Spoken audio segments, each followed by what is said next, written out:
with your host, Lady ReShell.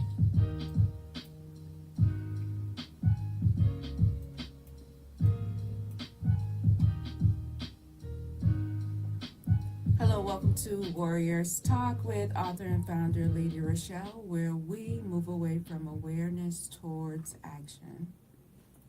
It is Health and Wellness Monday, and our topic for today is we're going to be talking about the Great American Smokeout that's taking place on November the 20th. It's a national day encouraging smokers to quit, and tonight we're diving into the conversation to talk about smoking and marijuana and the effects on the body and how you can take action today. So go ahead, grab your water, grab your tea, your journals, and your favorite snack, and join in on this life saving conversation. On the last episode of Warriors Talk, Rizal and I discussed communication versus confrontation. You can head over to YouTube and type in intellectual radio and stay connected for any episodes you may have missed. The quote of the day is: every cigarette you don't smoke is adding minutes back to your life. If you are tuned in on any form of social media, like the show, share the show, and invite someone else in on the show that you feel may benefit from this valuable information. We are so grateful for our sponsor on today. We have Pastor Michael Richardson with the Emmanuel Church of God in Christ, who has a special message for us. Greetings, I am Pastor Michael Richardson. And I am First Lady Anastasia Richardson from the Emmanuel Church of God in Christ. We're located at 3058 West Van Buren in Chicago, Illinois. We are building upon a solid foundation. And we're inviting you to join us every Sunday morning on Facebook Live at Emmanuel Kojic at 10:15 Central Standard Time. And you can also view our videos on our YouTube channel at Emmanuel Kojic-MR. Once again, this is Pastor Michael Richardson and First Lady Anastasia Richardson. And we're from the Emmanuel Church of God in Christ. We are building upon a solid foundation.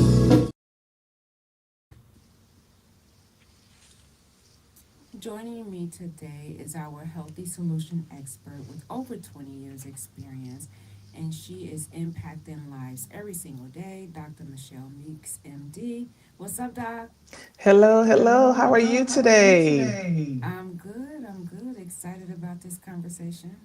I am because we're getting to the holidays, and then in January, people are going to be making resolutions and trying to take advantage and take care of their health. So, thought it's a good time to start to talk about it as the American Smokeout is coming this Thursday, and just it's a reason for us to talk about it and to talk about the benefits of not smoking.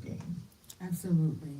Now, I often talked about my dad who was a smoker since he was 15, and he ended up passing away from lung cancer at the age of 71.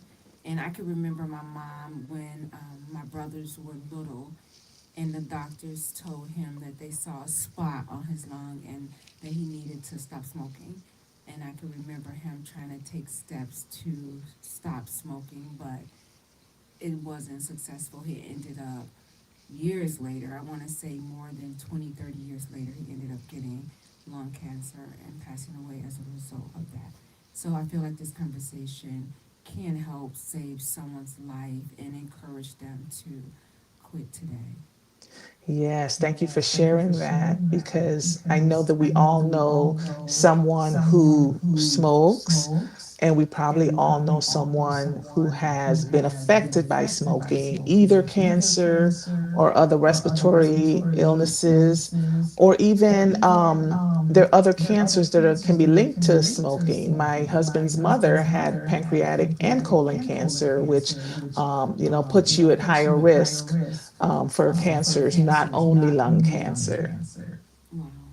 So 1 in 5 deaths in the U.S. is related to smoking. So today, let's talk about the truth about smoking and how it affects or damage the body. Yes, thank you. Because smoking really affects all systems of the body, right? So even beyond what we think about, right? We're smoking it, it's going to our lungs, we know that it's causing inflammation there.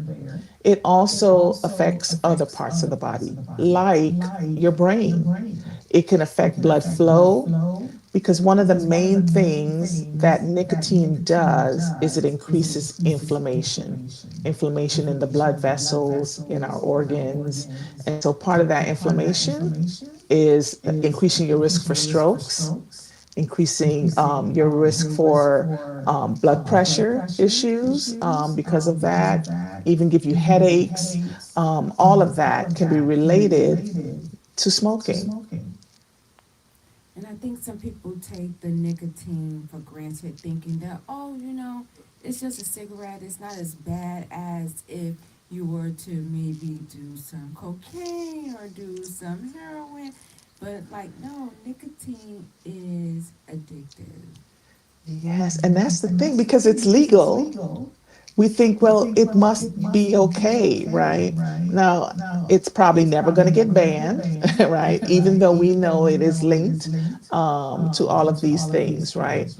And so for many years, even now you don't see as many or you don't really see any cigarette commercials, right? We remember growing up when there was cigarette commercials on the TV, the Marlboro Man and all of that.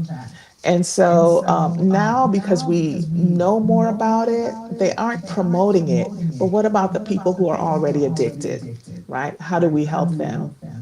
Because it's so hard to quit. It's not only the addiction to nicotine, it's the addiction to the habit of smoking. I smoke when I'm on the phone. I smoke when I'm in my car.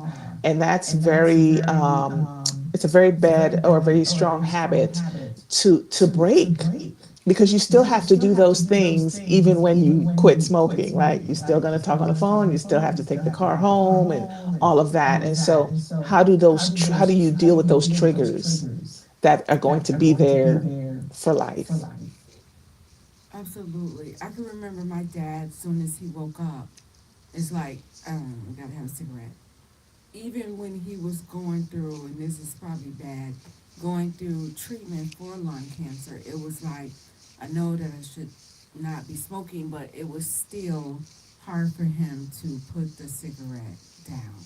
And I'm just like, oh my goodness, like, and I have to just keep reminding myself that it is an addictive thing. It's an addictive substance, and I really think people take it lightly because it is legal and you can Right. get it. And at one point, they were glorifying it with the TV ads and everything, making it look cool to smoke. When you're out, you got a drink and you have the cigarette in your hand, and supposedly it looks sexy. And so Right. kids today probably still think that it's cool to do it. They just find what they would call healthier ways to get that nicotine. Right, right. Yeah, and the thing again is that because it affects all parts of the body, even simple things like having heartburn or acid reflux or developing ulcers can come from nicotine, and we don't think about that when we think about smoking. And so, um, even though it's not glorified, as we're saying, people are already addicted. Some kids, right, are also, they may not be choosing to smoke cigarettes, but they may be thinking, okay, if I vape, that's healthier, or if I smoke marijuana, that's healthier. And we know that those things also have their issues, which we'll talk about. But for sure, even with vaping, there's nicotine in there. There's other chemicals in there as well that can affect people's health.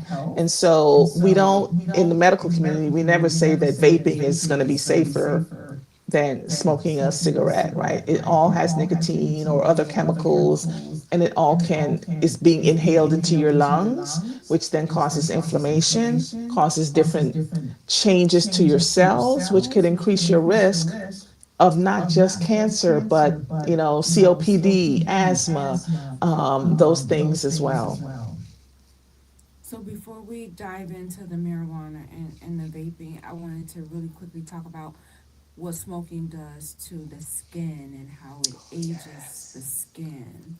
Yes, right. And something we, want to think about so we can age gracefully because nicotine decreases the collagen in your skin, and it can increase your the wrinkles in your skin. And so and it also, because of the inflammation in the skin, changes how the skin looks, right? Not only is it changing the collagen in your skin, we can see that the skin looks thicker, or we call it leathery.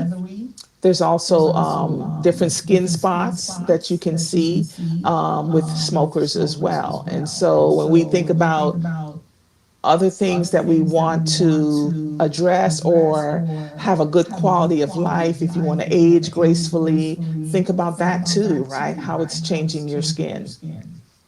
Yeah, they talked about the teeth. They talked about the breath. Like you can tell, like the smoker's breath is like Yeah. a real turn on. And not to mention that your clothes and everywhere you go, you smell like smoke. And I think the people that smoke, they so used to it, they don't really smell it. But it's like, yeah, it is. It's a big turn on. And for people who are around smokers, secondhand smoke also increases your risk of cancer, right? There's some thought that actually just being around secondhand smoke a lot really increases your risk for lung cancer. And so we think about that when we think about our children, right? They may not be smoking, but if we are smoking around them, it's, damaging their health as well. That was one of the fears that my mom had because she was around my dad for so many years and he smoked that she was afraid that, oh my goodness, like I could probably get lung cancer too because when he was smoking, like a lot of the times he was smoking in the house, in the car, and like she was there. So that's one of her fears. When he passed, she ended up like going to get her lungs checked out Good. because she was kind of nervous that that may be her because she had been with him for so long. They was married what 53 years, and the whole time he was smoking. So Yeah. Yeah, something to be aware of. And I'm glad that she thought about it and got checked out. One of the things we do for smokers and those even who have quit smoking but were smokers for a long time, we recommend a CT scan. It's sort of a lung screening test if you have been a smoker or if you are a smoker.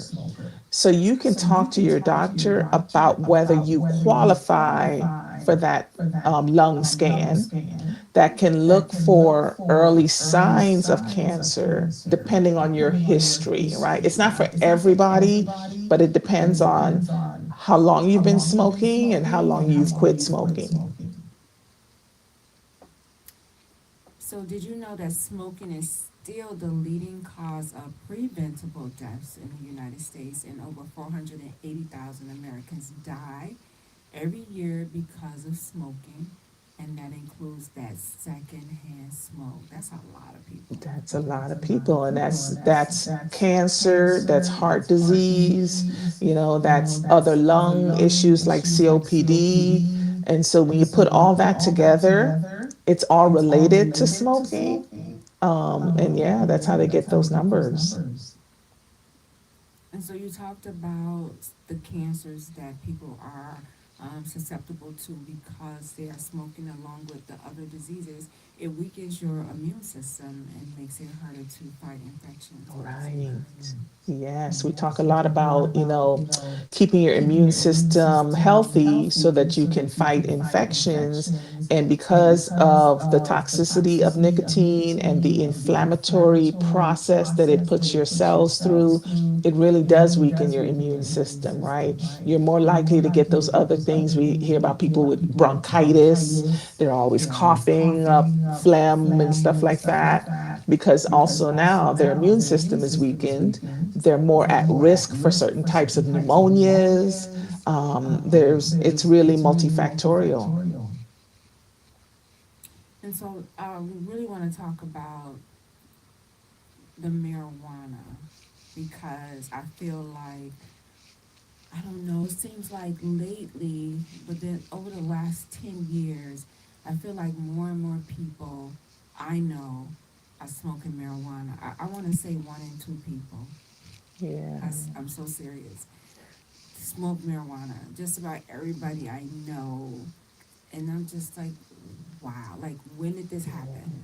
Right. And I believe, and I haven't looked at numbers, but as the number of new tobacco smokers decreased, I wonder if the number of marijuana users increased because we thought it's safer for us, right? And we don't have right now a direct link between marijuana and lung cancer, but we know that it also has its bad effects.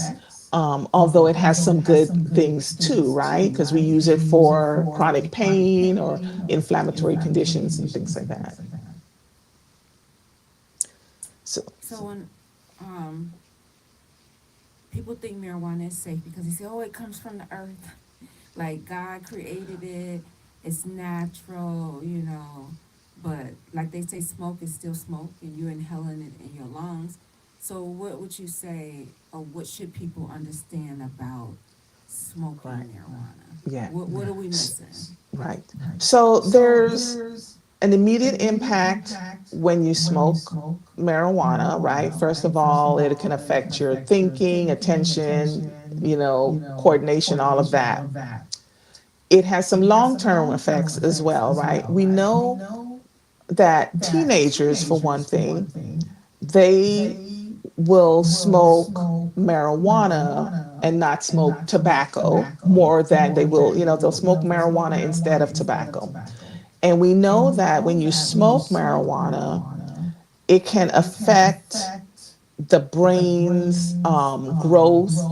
It can affect, how well you're able to think, your cognition, all of that. And not just in the immediate, like I said, sometimes it'll affect your attention and so forth. It can have long term effects on your cognitive ability. And especially because the brain is still growing and maturing up until age 25. So anytime you're introducing a chemical into your brain, into your system, there's a risk of those effects, right? Not only in the short term, but in the long term. But we do know a lot about marijuana, cannabis, that can be helpful for people as well, because on some levels it relaxes people. It can act a little, it can decrease a little bit of that inflammation in the body.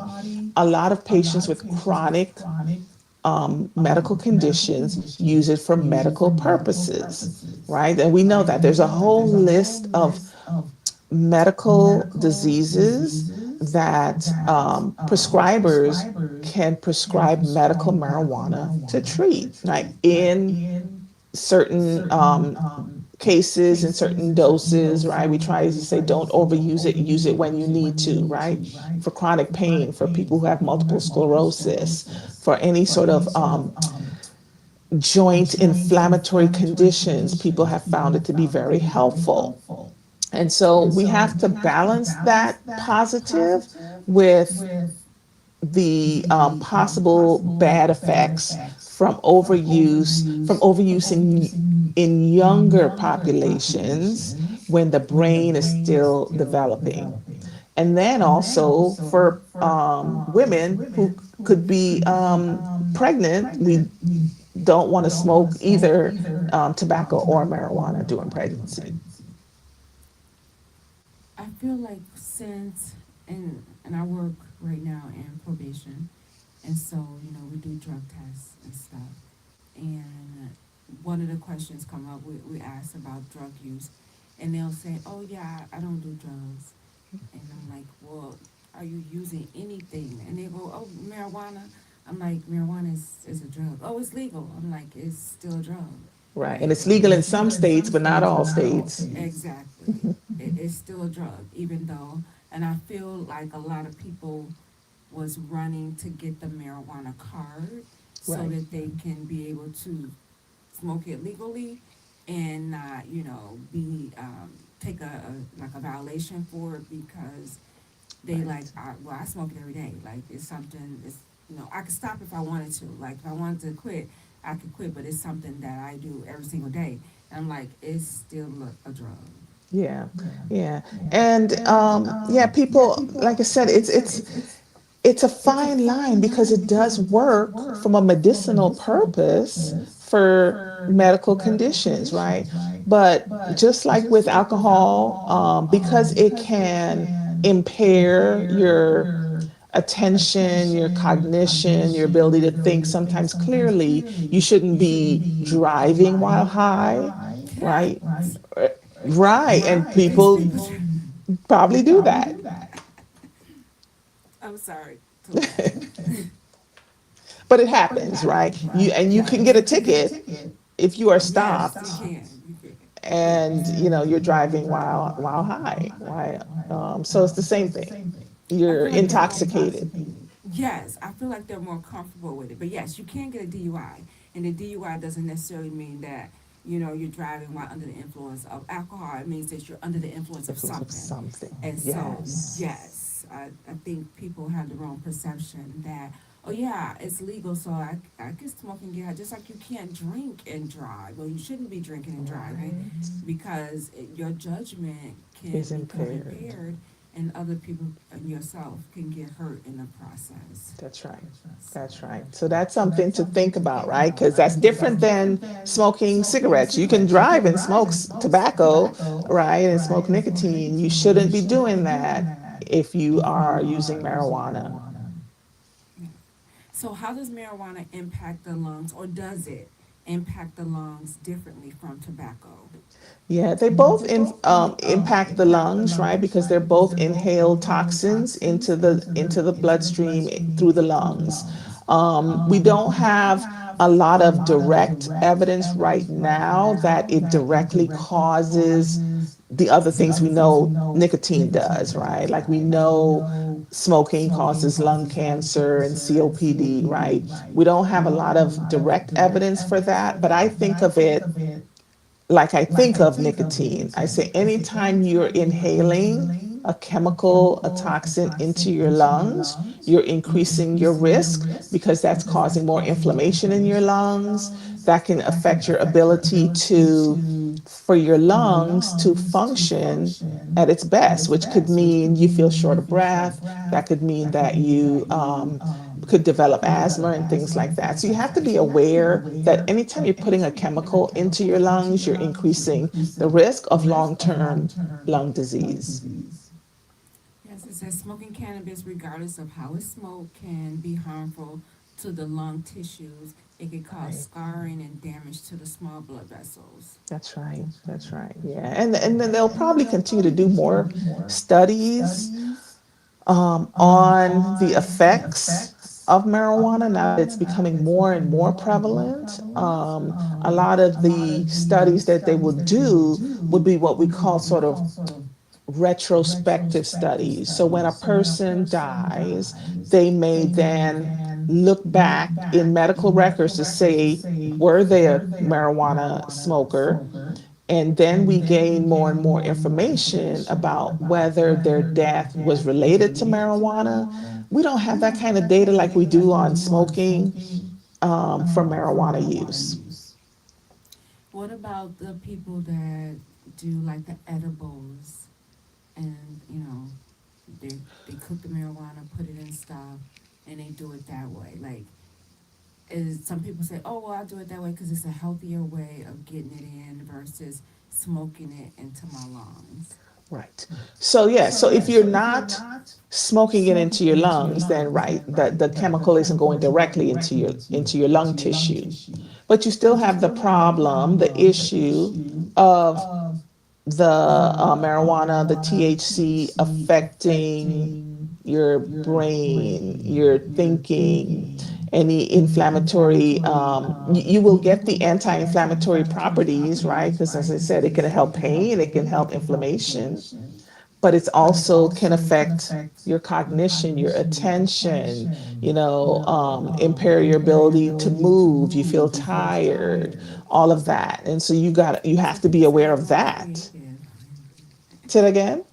It helps them be creative. Right. It helps with stress. It can help with stress and anxiety. A lot of people will use it for that as well. Oh, So all of a sudden, all of a it's sudden you in, went silent, Dr. Michelle. I'm sorry. oh, I did. Hello. I'm here. I'm not on Nope, I mute. still can't hear Can you. you hear I'm not me? sure what just happened. Can you, can you hear Just me? hold on for me 1 second. I'm gonna remove you and bring you back in Hello, because all of hello. a sudden you went silent. If you guys are tuned in, we are live on Intellectual Radio with Dr. Michelle Meeks, and we're talking about quit today, live tomorrow, what the Great American Smokeout means to your health. Are you able to hear me, Doc? I can hear you. Can you hear me? Mm-mm. You Nope, can't. I can't. I'm not I'm not sure muted. what just happened all of a You sudden. want me to I can go out and Okay. come back in. All right, go ahead. All right, she's gonna jump out and jump back in and see if that's gonna rectify the issue.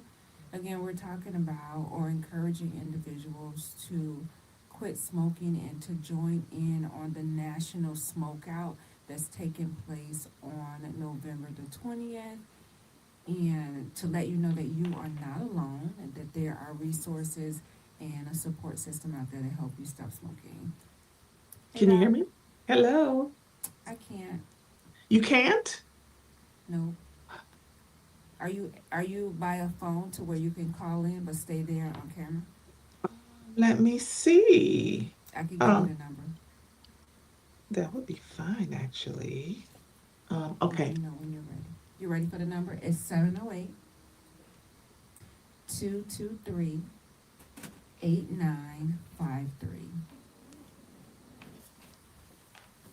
I'm gonna have Dot call in because she is giving out some good information and letting you know just how detrimental smoking is to your health. Okay, all right, Doc. So we're talking about Mm-mm. marijuana, and you was talking about the effects on the lungs, the effects on the brain, and then also the impact of if you start smoking at a younger age as well. Yes. Yes. Can you hear me? I can hear you. Yes, I can. Very good. Um, yeah, so very, the main thing with marijuana is, yes, it can affect your lungs, but I am concerned as a doctor. I'm like, I see younger and younger patients, teenagers in high school who feel it's okay, right? At least I'm not smoking nicotine. But we do know that it does affect the brain development, cognition. We want to be sure that those things are not going to have long-term effects, right? If you start smoking young, because the brain is still developing up until age 25, and we're adding in toxins to it. And so everything in moderation, for sure, because we know that, marijuana does have some medicinal effects for people. I just wonder how some people s- smoke every day. They smoke. I know it's not funny, but I know people that smoke it every day, and it's like, how are you giving your body and your lungs a chance to like clear out, function on its own, or whatever? Your mind, if you're smoking it every day. Yeah, and I know of people who, if they smoke it every day, it's kind of like nicotine and it's hard to get off of it. You still have that addictive quality, right? And so it's a vicious cycle because the more you're smoking, you're more tolerant to the effects of it. And so it takes more of the marijuana to give you the same feeling, right? Because if someone who's never smoked, they might smoke one marijuana and feel a big effect from it, right? But if you're continuously smoking, then you become what we call tolerant, right?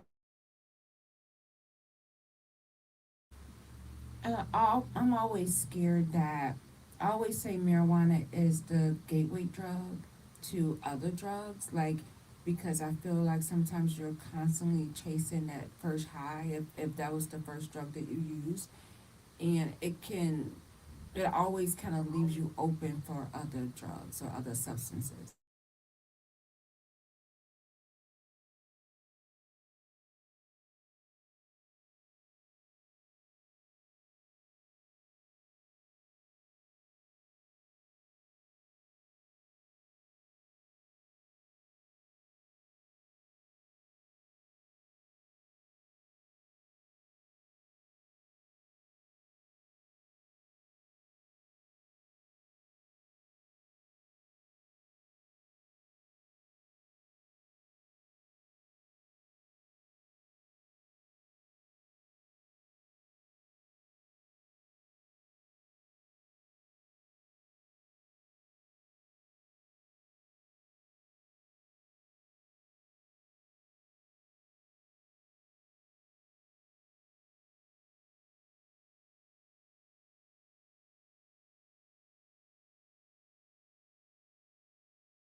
Now, moving on to vaping, and I'm not sure how long vaping has been around, but it seems like more and more younger kids, teenagers, are turning to vaping because they feel like it's a more healthier alternative than smoking a cigarette.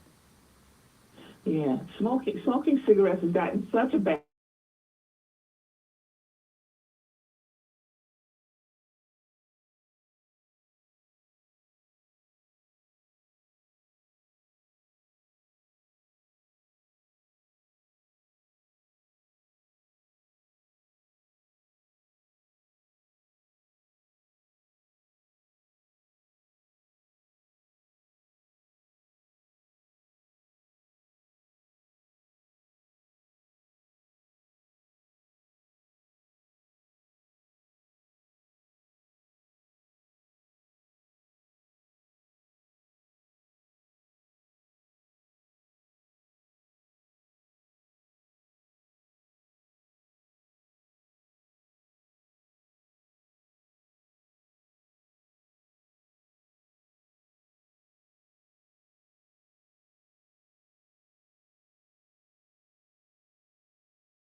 Yes, I was looking at some of the different devices that they have out here that people could use. I know the e-cigarette is one that's it's a vape too that people use, and they feel like, Mhm. oh, but it's an electronic cigarette, so you're not really getting a lot of the nicotine or inhaling it into your lungs. They feel like it's, for some reason, it's more safer, but it says nearly 1 in 5 high school students are using those e-cigarettes, thinking that, Yeah. oh, I'm choosing a healthier option.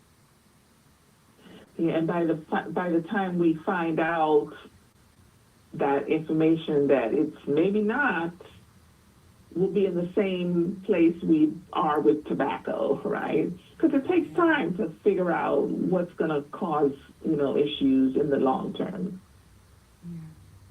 And I thought about cigars too, because a lot of people may not smoke cigarettes, but I know a lot of guys and some women too. They love to smoke cigars. I like the smell of it, but I'm not a cigar smoker. But a lot of them will smoke the cigars versus the cigarettes. And I think cigar smoke, it's not something that you do every day, Oh, right. right? Versus like somebody who smokes cigarettes, but it's still Right. nicotine is still. It's still nicotine. And that's something to think about for someone who, yeah, you're not smoking a cigar every day, but do you have other medical conditions that you probably shouldn't be smoking any nicotine, right? If you have COPD or if you have any cancer, right? Because nicotine is what we call a carcinogen, which is a cancer-causing agent. And certainly if you have risks of other diseases or, any sort of inflammatory condition, multiple sclerosis always comes to mind, then you don't want to expose your system to that at all, right? Even though it's intermittent. So how would someone know that they have this dependence to nicotine? Right?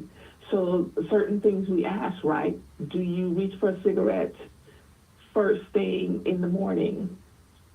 Have you tried to quit before and you haven't been able to quit, right? Those are some of the things we think about and we ask, because there's many tools now that we can use to help people quit smoking. But yeah, if you smoke within 30 minutes of waking up, you're reaching for the cigarette.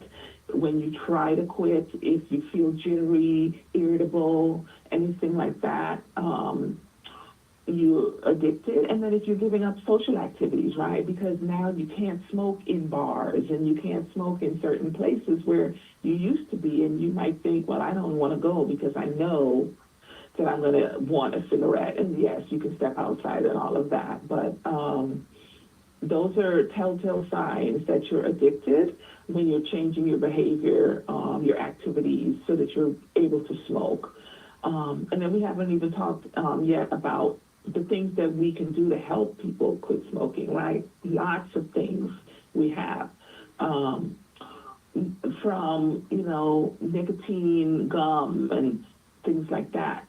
So what I normally will do when I counsel patients to quit is, first of all, think about a couple of things. Why you smoke, when you smoke, right? So we can think about what are we going to do differently, right? And how can we help you, give you the tools to quit smoking, right? So think about why you're doing it and why you want to quit, because that's going to be your motivation when you really want to smoke again, right? Maybe it's to play with the grandkids and be around or your daughter says you can't come around the grandkids because you smoke, then you're like, well, I'm going to try to not smoke. That's a good reason because you want to be with the grandchildren. So think about your why, and then think about when you smoke so that you have a plan. Because if you smoke when you're in the car on the way home from work, that's not changing. You always got to go home, right? But what helps people is actually a couple of things. Changing the route that you go home, because the brain is a wonderful organ. You pass the street, the gas station, your brain says, it's time. I need that cigarette. But if you change your routine, that helps. Also having something tactile in your hands, so maybe twirling a pencil, a straw that you can just kind of pull and drag on, just to have that habit. As you're quitting the nicotine, at least you still have something in your hands. That can help people as well. And then having a friend to call as well that can help you through. All of it helps you quit. And as you say here, right, the minute you start quitting smoking, you add years to your life. Right? It doesn't matter how long you smoke. You could have smoked 20 years. We don't care. The minute you start quitting and you quit, it reduces your risk of an early death and adds years to your life. Not only years, but quality years, right? Now you're not having to deal with all those effects from COPD and having heart disease and all of that. And those are the things that, when we're talking about prevention, we're preventing that, right? Even though you have heart disease or COPD, you still improve when you quit, and improve your prognosis if you have cancer, right? That's why we talked earlier. We said if you have cancer or you have a high risk of cancer, don't even start smoking, right? Don't, or really work to quit. We've got medications that can help people quit smoking. We've got lots of nicotine replacement options, patches, nicotine gum, right? That's the replacement. And then the medications that decrease the craving for nicotine, right? Wellbutrin, Chantix, there's different ones that can decrease your craving for the nicotine. And so both things together, if we do nicotine replacement plus medication, that can really help someone be successful as they quit.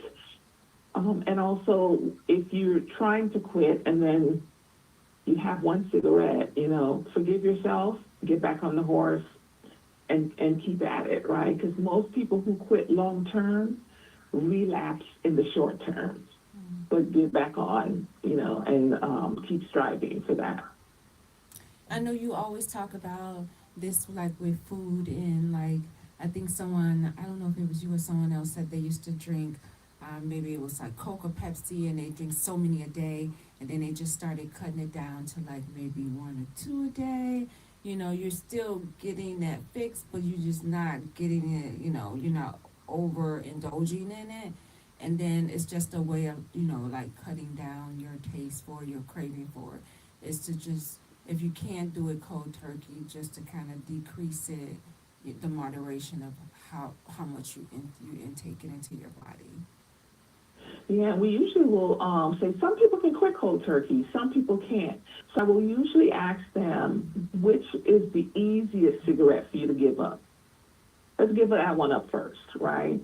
So we have some small wins, right? And they can usually tell.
That was one of the things that you touched on earlier, was the support system that will help you to resist the cravings. A lot of times, it's just like working out. Sometimes people can't do it by themselves. They do much better when they have a partner, someone to help hold you accountable. Girl, I want to have a cigarette. I'm calling you because this is the time that I normally would smoke, so I don't want to have to smoke. And you use those people to help you quit if that's what you need to do, to hold you accountable. No, you don't need that cigarette. Put the cigarette down. Do something else. Like you said, exercise would be a good thing to do. And I don't know, they have these different games and stuff that you can play. I think I would rather be addicted to like the little games on the phone versus a cigarette. You're still moving your hand. There's something in your hand that you're moving. It can help stimulate your brain as well. Like different things. Absolutely. All those things really do help because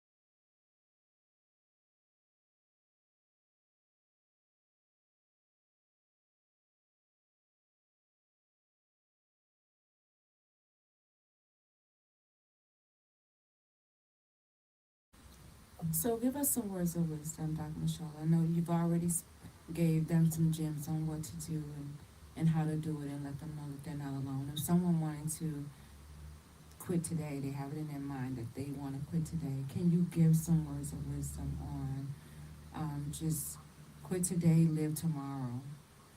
Yeah.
Thank you so much, Doc. How can listeners stay connected to you? Yeah, they can find me.